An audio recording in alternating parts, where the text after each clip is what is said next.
Hi guys, स्वागत आहे नवीन व्हिडिओमध्ये. गाईज, कालचा ब्लॉगमध्ये मी बोललेली माझे PFचे पैसे काढून मी भाडा चुकवायसाठी माझा PF काढला 40,000. 40,000 माझा PF काढला. 2 महिन्याचा भाडा भरायचा होता म्हणून.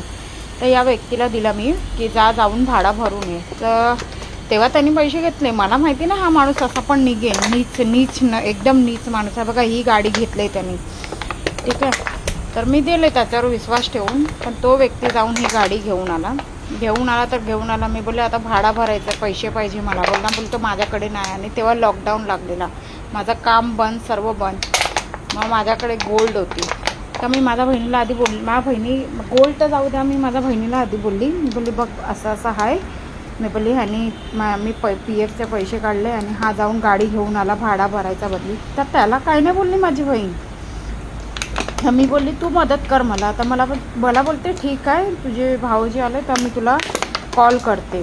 आणि तिचा नवरा 1.5 शाणा, त्याच्यासून ही माझा नवऱ्यासून शाणा, तर तिचा नवरा 1.5 शाणा. तो व्यक्ती मला बोलतो ठीक आहे, मी तुला पैसे देतो, तू माझ्याकडे काही गिरवी ठेव तर मी तुला पैसे देतो व्याजवर. मी बोलली तुम्हाला अगर व्याजवर पैसे द्यायचे आहे, मी तुमच्याकडे गिरवी ठेवू त्यापेक्षा मी मुथूट फायनान्समध्ये नको ठेवू. तर मला बोलतो ठीक आहे, तुझी मर्जी. मग मी गेली मुथूट फायनान्समध्ये. घरवाले जसे बोलतात मग बाहेरच्या लोकांकडनं अपेक्षाच नाही ठेवू शकत ना. मी गेली मुथूट फायनान्समध्ये, तिथे माझा हार गिरवी ठेवला. आणि मग तिथे हार गिरवी ठेवला आणि हार गिरवी ठेवून 30,000 लोन उचलला. आणि मग घरचा रेंट भरला. मग मी बोलली थोड्या वेळसाठी ते तरी शांती झाली. आता फोन नाही येणार एजंटचे आणि ओनरचे. मग मी ह्याला बोलली आता पुढचा महिन्यात तू भर, मी काय भरणार नाही, कारण मला माझा हार सोडवायचा आहे. मला बोलतो मी काय ठेका नाही घेतला आहे, तुम्ही मला माझा आयशीसून अलग केलं ना तर तू भरतं. मी बोलली तू जा मग निघून तुझ्या आयशीकडे, मी राहीन एकटी.